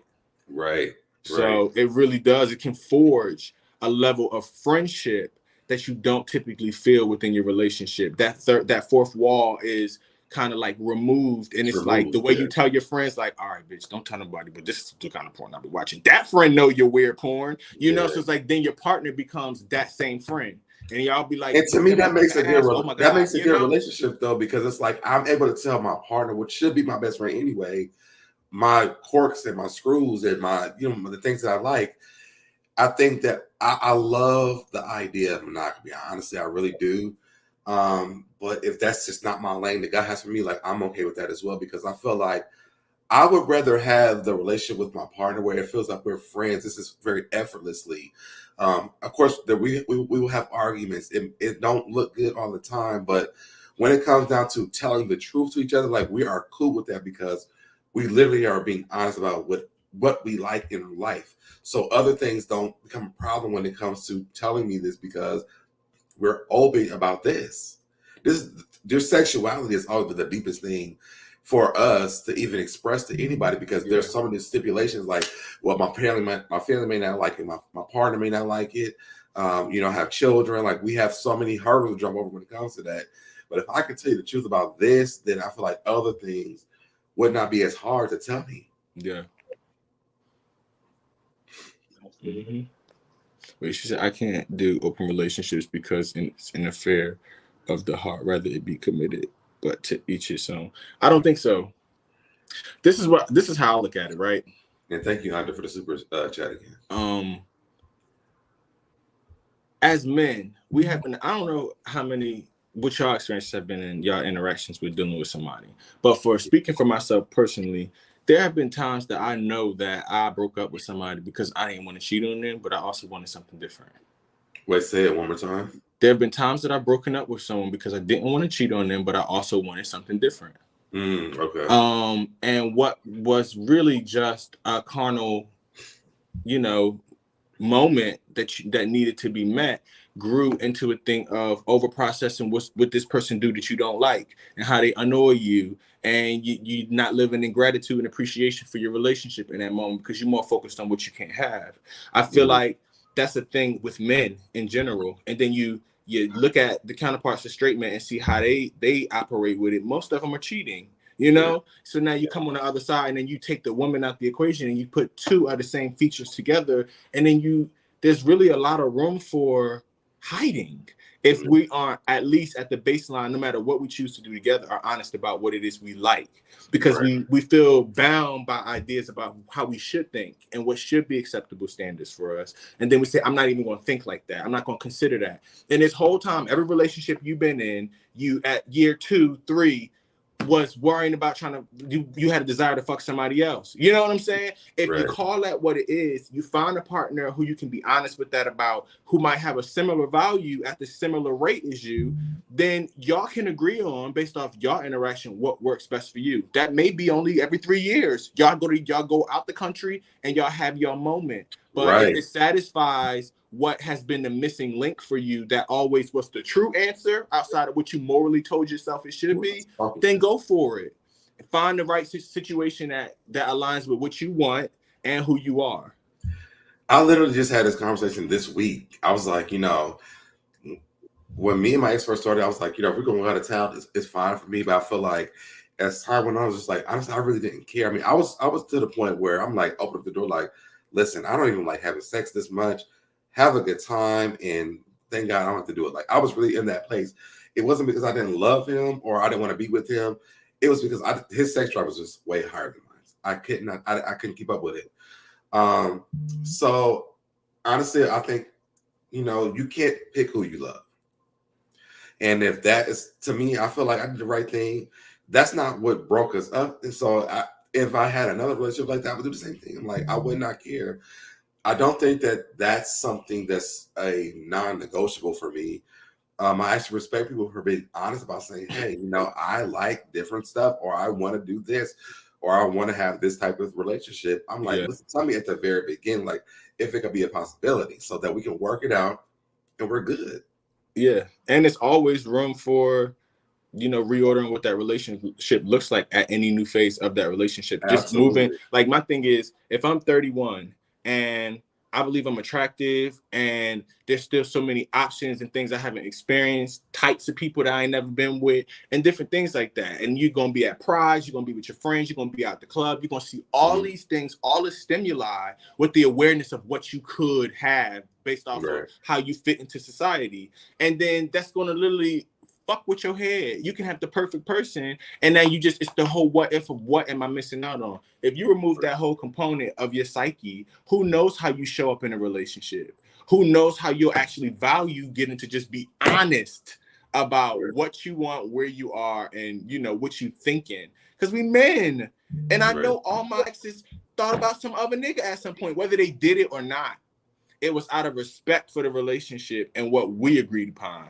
But it doesn't mean that if we were different people and more mature and had worked through what Disney movies had taught us about how love worked, and this knight in shining armor reality, you know, and the way that we were taught to respond with all these different things in relationships. We were taught that jealousy is okay.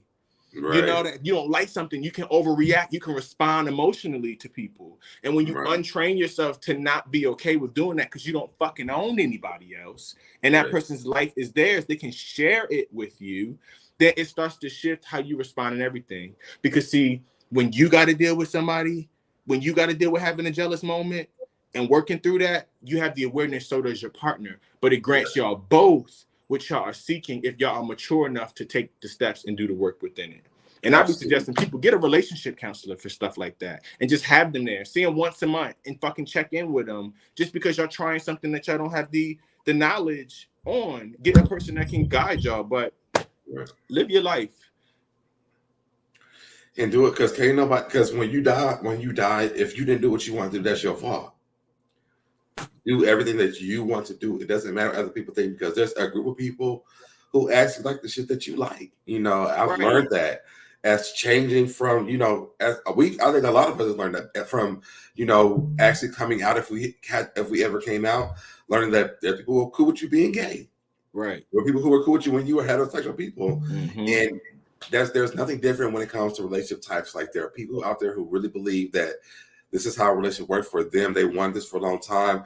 People are just now starting to speak up about it. And just do whatever feels authentic and honest. If you start there, it answers the rest. But you got to ask yourself hard questions in order to be authentic. Like, we got too many dads out here that we've experienced that have been cheaters You know, mine included. Been cheaters forever. You know what I'm saying? And the solution to something like that is really the authenticity of saying to whomever you choose, this is who I am.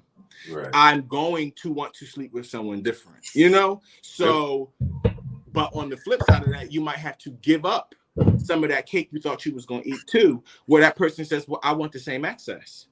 But if that's who you are, then you can't have your cake and eat it too. You can't have that desire, cheat on your partners because you have it, while convincing yourself in the world that you want monogamy.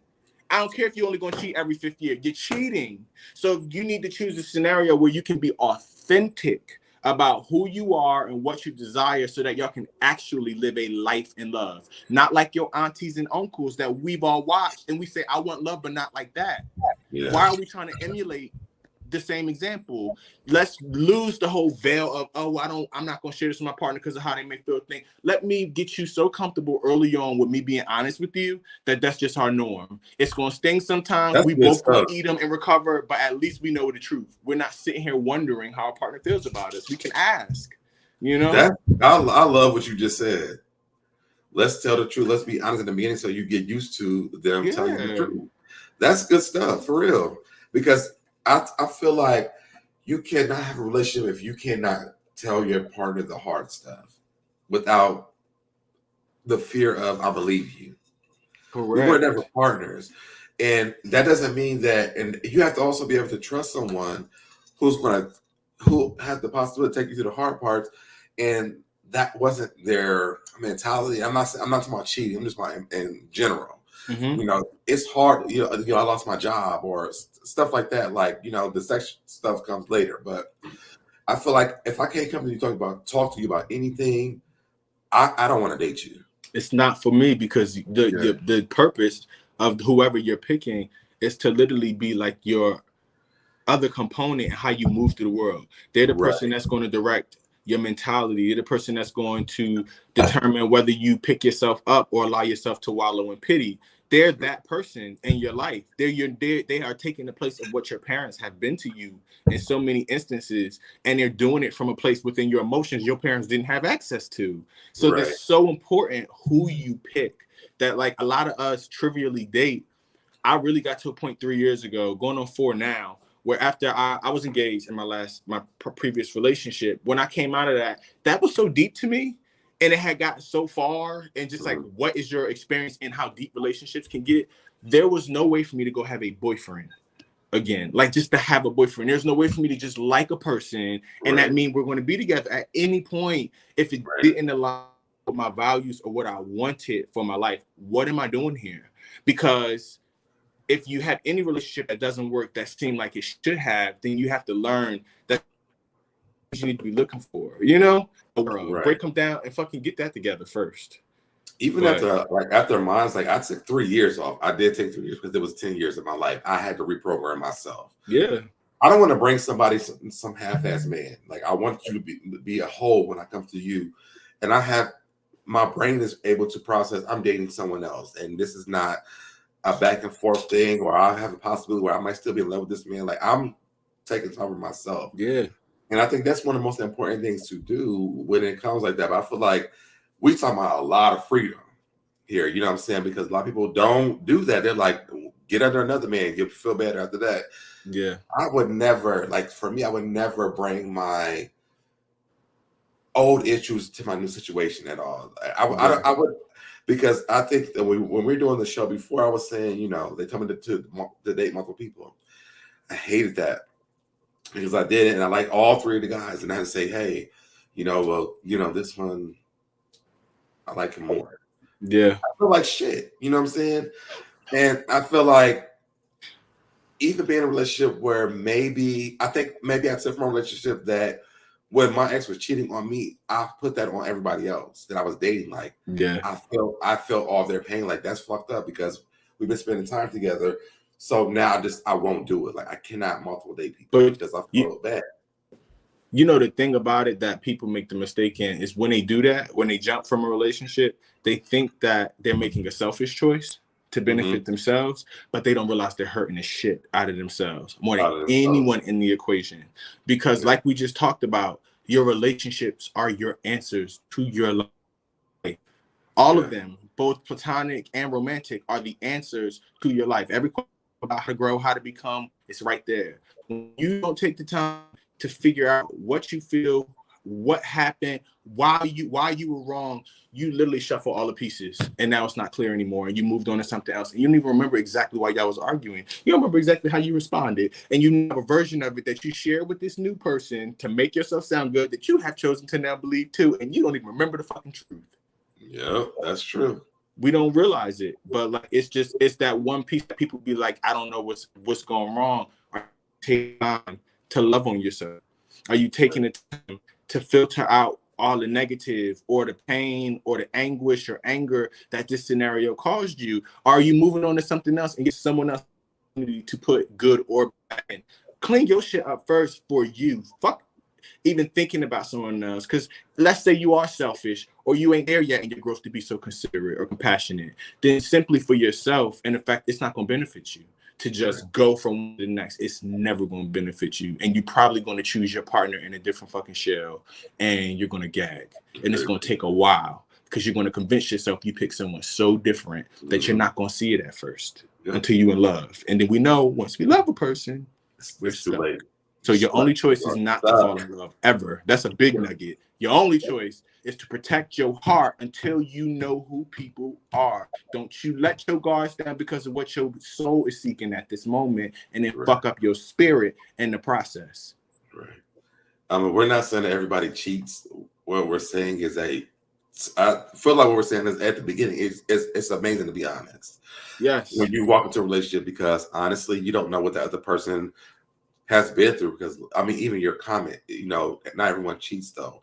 What if you walk into a relationship with somebody who has been through everybody cheating on them, and you say, hey, I'm open to have an open relationship, or this is what I want?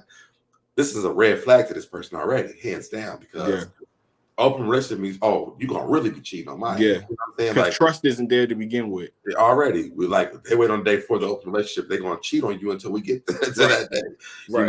I know how we think, but I think that's why we're having a conversation about being honest about what you want in the beginning, because it's helpful for people, especially for us as gay men. We don't have the example of how people were meeting as gay people before. It was a secret, and so secretly we are walking in relationships and not saying what we want anymore. We don't want to have the talks about this, and I know that when we talk about this on, I'm like, I'm asking up front. This is top. You top, you bottom, you versatile. What are you? Because if it's another bottom, I can't date you. There's nothing we can do together besides be friends.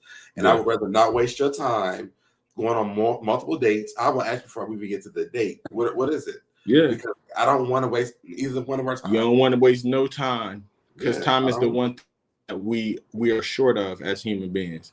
You know. But those are hard conversations for a lot of people, and I'm just like, it shouldn't be that hard. I mean, I'm almost 40 years old. Yes, maybe I have experienced a lot of things, but right now I'm like to know, like, the stuff that I want, are you down for those things? Yeah. And then let me know what you want so I can say, okay, maybe we can date, because this sounds like something I want to do. Yeah, and I think the more prepared you are, like we said, when you say everything in the beginning, the more prepared we are to process things for ourselves, the better the chance that a person is going to be okay with something. When people feel like they're really given the choice, even if their first mind is like, I ain't doing that. We've all been there. There's a boy that we, and to be honest, it challenges you to just not judge them for that. So I think honesty is the control over your name. Your truth, to tell it how you want to. You get to tell the experience behind how you got there. When you get caught or someone else, just all your real life experiences is changed into you being the bad guy. So it's the best policy. It does open up that door for communication for the both of you guys to say, hey, maybe I don't like this, or maybe I don't know nothing about this, and explain what it looked like. Especially if people think that, those type of relationships, like, it's just like, everybody just having sex. No, we make just rules. A free for all. Yeah, we make rules though, for real. Like, there's rules. It's not necessarily what you want to do. Yeah, like it's actually more stricter than your monogamy, if you're going to be honest. Yes. And if you don't work that way, there's a billion we fucking already discussed that we put in. There's a billion ways you can fuck up. Okay, there's a billion things you could do wrong that I get to hold you accountable for because we've already agreed on. There's no more hypotheticals, and I'm just not going to ask that question to talk about it and I'll see what happens when I get there. That's out the window. So it's very structured, you know. And it's again, more structured than a monogamous relationship. Yes, and let's be clear again, just to reinforce, openness does not mean that it looks any way that it doesn't. You don't want it to look. It doesn't mean that that's how y'all have sex and y'all don't be having sex with each other by yourselves. It doesn't mean that. It means whatever it means for you, you know, and you agree on with your partner. And then at least y'all always are being loyal and you're always being honest with one another based off the standards y'all set. Because that's what people don't want. People say, I can't do that because someone's going to cheat on me. What you don't want is to feel like your partner deceives you or is dishonest with you. Right. And within saying, I won't do that, not for everybody. There's some people who just can't. But for a person who's saying, I won't because they don't want to conceive it, they may be setting themselves up for the same disloyalty or deception that they're trying to avoid. Right. Because they're not creating the space for people to be honest about what they want. Because they have a husband that say, I'm a monogamous man. I love family. I want 6 kids with you. You could stay at home. But in 5 years, it wouldn't hurt if we took a trip, went to Mahi and maybe we had a girl together, and that might be the term of your openness, but at least you had a husband who knew he could be honest about what little things might need in sustainability. And that'd be an option that you get to choose whether or not to entertain versus him just knowing she wouldn't go for that, but I love her and I want her, so I'm gonna just hide it from her. Right. Because they feel like them telling you the truth hurts you more. And it's like, no, or they're not gonna get what they want. You too good to lose. You tell me up front versus later down the line. Yeah, people are natures to be selfish. It takes you to work on being your higher self in order to be selfless in any way. So when you are judging how other people are going to operate, you should start at the baseline of human selfishness and not take it personally.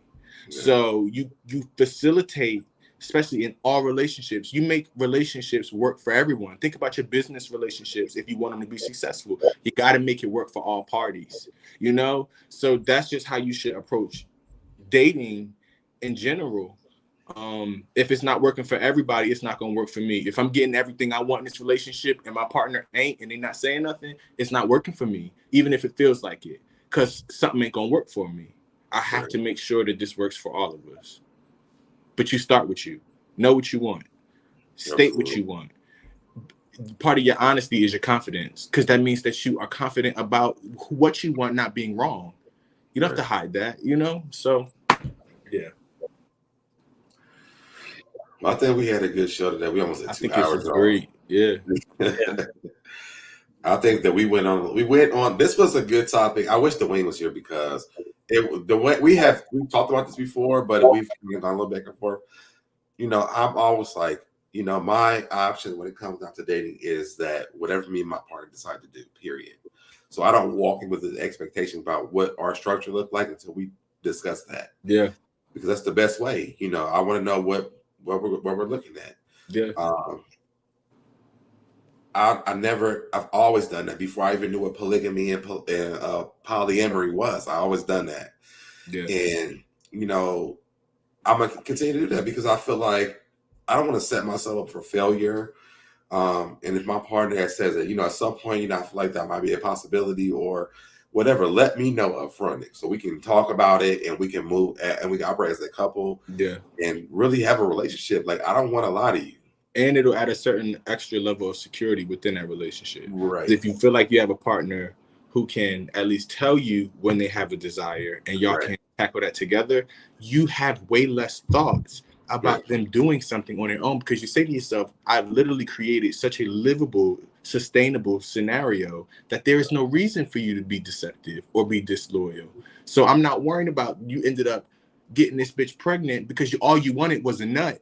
And then you went out there behind my back and did it. If the bitch get pregnant, it's because she was in our bed together and we'll figure it out. But it feels totally different of an experience than if you were deceived. So we all just want honesty in our love experiences, because whoever we giving our heart to, we want to feel like they're authentic to us. They have our best interest at face value. Right. So if someone's honest enough to be honest with you, if somebody's real enough to be honest with you, regard at least their honesty. Don't make people feel small for their honesty in any situation, or you create an environment where people will feel less comfortable to be honest in the future, especially in I think relationships. it's also more about knowing that person, like, you know, as who they are, not who I want you to be, but who you are. Mm-hmm. Tell me what you want. You know, I think that's what, for me, it feels better for me to understand who you are, and then I can make my decision whether or not I can deal with it or not. Mm-hmm.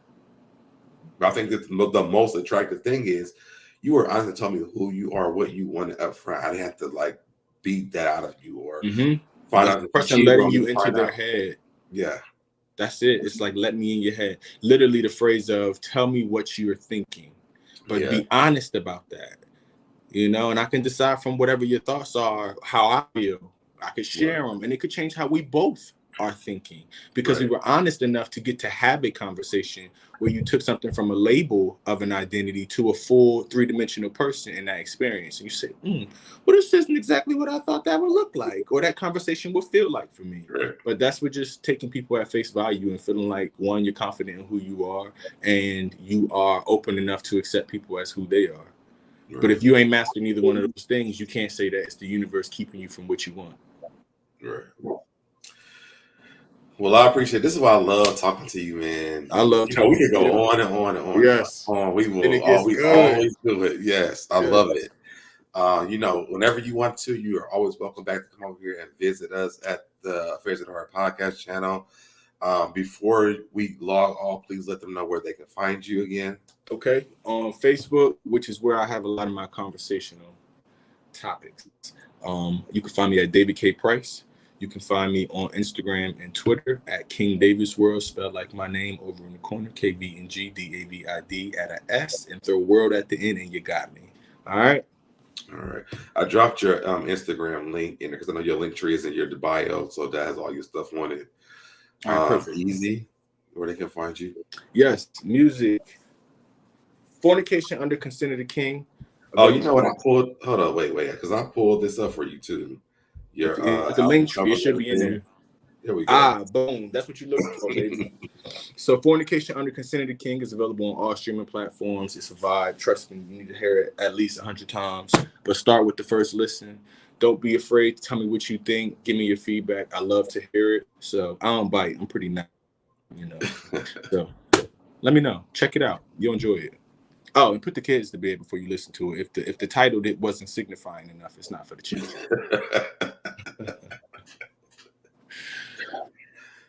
Easy. Everything is right there. They know how to find me. And David, my brother, it's good seeing you, sir. It's always a pleasure. Always. We gotta link up again. Yeah, you can always find me at SoDebNair on all social media platforms. Unless it's Twitch, it's SoDebNair. And if you are having an issue finding me, you can always just Google my name. Are you going to Juneteenth? Huh? No, David, are you going to Juneteenth in Dallas? I don't know. I actually hadn't thought about that. Maybe I will. I had a good time last year. We did. Yes. So maybe I will. Everybody in the chat this was a great conversation tonight too, as well. David, thank you so much for joining us tonight. Thank you for having me. Man, again, you know, like I said, it's always fun to have you around. We will go on and on and on about conversations. I think one time we did like 2 shows in one day. One time, I think I remember that. Yes. Yes. We would talk all day, y'all. But I do love talking to you because it's like you be opening up my mind to some things, and I feel like a lot of things I really be agreeing with a lot of things that you do say as well. Yeah. So it's always good to have you around. Easy, thank you so much. You know, much love to both of y'all. Thank you. We will see you guys next week, same time, same place. Make sure you tell a friend, hit those notifications. And if you joined in late, comment in the comment section. Keep us in that algorithm. Bye.